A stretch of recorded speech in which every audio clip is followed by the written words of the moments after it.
This is the maths class, chapter 5,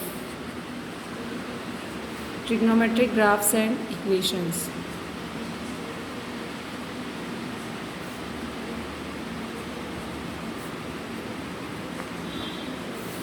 graphs आपको इससे पहले वाली वीडियो में मैंने आपको समझा दिए हैं।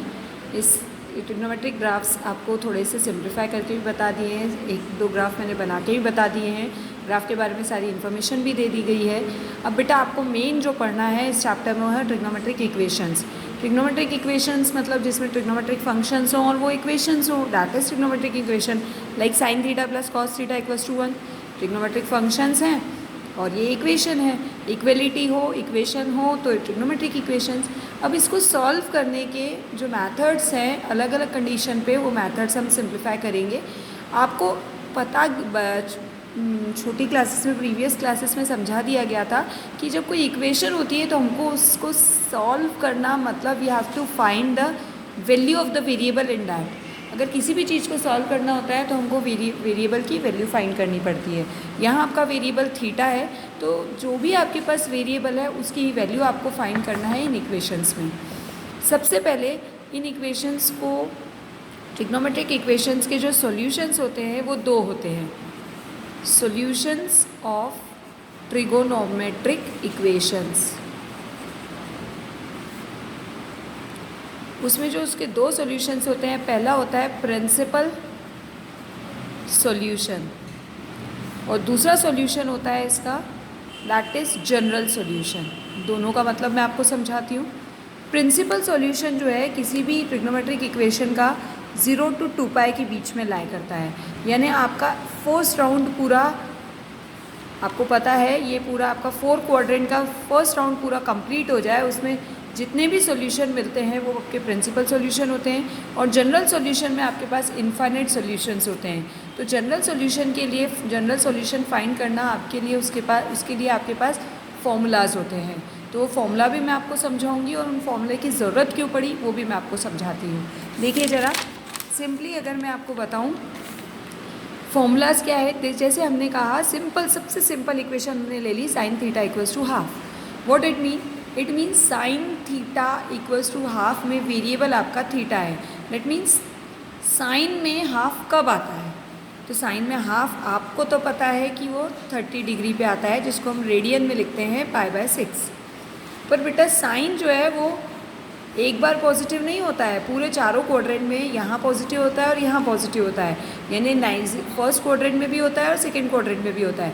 तो पहली बार तो ये वैल्यू आपको 30 डिग्री पे मिलेगी, फिर उसके बाद हाफ वैल्यू आपको ये सेकेंड क्वाड्रेंट पे भी मिलती है। सेकेंड क्वाड्रेंट मीन्स 90 प्लस नहीं करेंगे, फंक्शन चेंज हो जाता है, 180 minus π/6, that means pi minus π/6। Pi minus π/6 is 5π/6। ये आपकी जो वैल्यू आई ये, अब इसके बाद साइन फिर से पॉजिटिव थर्ड और फोर्थ क्वाड्रेंट में नहीं होगा, इसके बाद साइन पॉजिटिव फिर जब पूरा एक राउंड कंप्लीट होगा तब होगा। तो ये 0 से 2 पाई के बीच का सॉल्यूशन आपका यही है। तो 0 से solution is in between 0 to 2 पाई। तो ये आपका जो सॉल्यूशन है ये प्रिंसिपल सॉल्यूशन है। अब इसके आगे बढ़ते हैं। आपको बताया कि ये वैल्यू फिर से आपको मिलेगी π/6, 5π/6। यहाँ तो ये पॉजिटिव रहेगा ही, यहाँ तो इसकी वैल्यू हाफ रहेगी। फिर अब जब हम पूरा सेकेंड राउंड लेंगे तब साइन फिर से यहाँ पॉजिटिव होगा, यहाँ भी पॉजिटिव होगा। तो सेकेंड राउंड मतलब आपका यहाँ 2 पाई हो जाएगा, 2 पाई प्लस π/6। 2 पाई प्लस π/6 क्या हो जाएगा आपका 13 π/6। तो अगेन आपके पास 13 π/6 पे साइन की वैल्यू हाफ होती है। फिर उसके बाद सेकेंड क्वाड्रेंट में, सेकेंड राउंड में, सेकेंड क्वाड्रेंट में फिर से आपका साइन पॉजिटिव होगा। तो ये कंडीशन, ये एंगल कौन सा होगा आपका? 2 pi, it is 3 pi. 3 pi minus π/6, 3 pi minus π/6 is इज़ 17 π/6। तो इस तरह से फिर थर्ड राउंड में आएगा, फोर्थ राउंड में आएगा, फिफ्थ राउंड में आएगा। तो इस तरह से आपके पास इनफाइनाइट सॉल्यूशन मिलेंगे। तो इनफाइनाइट सॉल्यूशन तो हम नहीं बता सकते ना, तो हमारे पास इनफाइनाइट सॉल्यूशन जब हम नहीं बता सकते तो उसके लिए हम जनरल फार्मूला यूज़ करते हैं। तो वो जनरल फार्मूलाज क्या है सबके, वो मैं आपको लिखवा देती हूँ और वो फार्मूलाज आपको याद रखने हैं। उनके डेरिवेशंस भी हैं, but when there is a need, आपको ऐसा लगेगा तो मैं आपको बता दूँगी, नहीं तो आपकी बुक में भी इनके सॉल्यूशंस दे रखे हैं, सॉरी डेरिवेशंस दे रखे हैं, आप अगर समझना चाहते हैं तो समझ सकते हैं। So general formulas, general solutions, formulas of general solutions. पहला, sine theta equals to 0। Sine में 0 कब आता है? तो theta equals to N pi. आप पाई का कोई भी मल्टीपल ले लो, 1 पाई, 2 पाई, 3 पाई, 4 पाई, 7 पाई, किसी भी पाई के मल्टीपल पे साइन आपका 0 ही रहेगा। एन आपका कोई इंटीजर होगा, आप लिख लीजिए आई, जेड आप कॉम्प्लेक्स नंबर समझेंगे वरना। एन की जगह कोई भी आप इंटीग्रल रख लीजिए, -1, -2, -3, -4 या 1, 2, 3, 4 कुछ भी रखिए, इन सब पाई के मल्टीपल पे साइन की वैल्यू 0 होती है। ये इसका जनरल सॉल्यूशन हो गया। नेक्स्ट फॉर्मूला है आपका cos theta equals to 0। Cos में 0 कब आता है? कॉस में ग्राफ देखना आप, कॉस में 0 तब आता है जब वो π/2 का ऑड मल्टीपल हो, ऑड मल्टीपल ऑफ π/2। तो ऑड के लिए हम 2n+1 लिखते हैं और मल्टीपल ऑफ π/2, यानी n belongs to integer. n की कोई भी आप इंटीग्रल वैल्यू रखो तो यहाँ पर जितने भी आपको एंगल्स मिलेंगे वो सारे एंगल्स पे कॉस की वैल्यू 0 होती है। इसी तरह आपके पास होता है third formula tan theta equals to 0। Tan sine से बहुत कुछ सेम होता है, तो इसमें भी थीटा इक्वल्स टू एन पाई।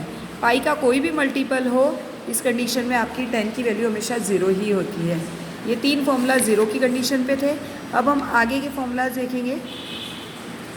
आपको ये फॉर्मूलाज अच्छे से पढ़ने हैं। अगर ये फॉर्मूलाज पढ़ लेते हैं तो आप इजीली क्वेश्चन सॉल्व कर पाएंगे, और नहीं तो आपको इन क्वेश्चंस को सॉल्व करने में बहुत दिक्कत होगी क्योंकि ये क्वेश्चन 2 to 3 लाइंस में कंप्लीट हो जाते हैं, पर मेनली आपको क्वेश्चंस का बेस समझना रहता है और उसमें फॉर्मूला अप्लाई करना रहता है।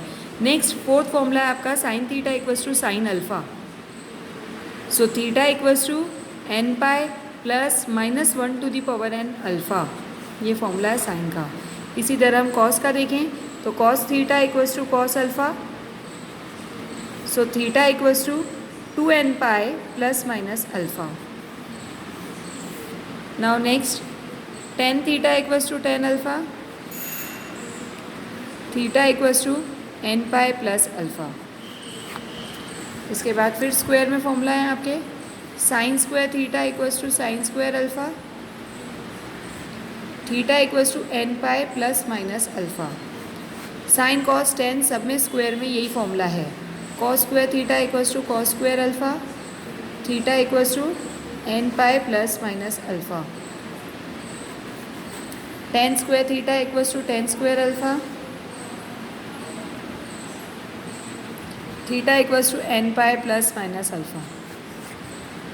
इस तरह के आपके पास 9 फॉर्मूलाज हैं। इन 9 फॉर्मूलाज आपको पढ़ने हैं।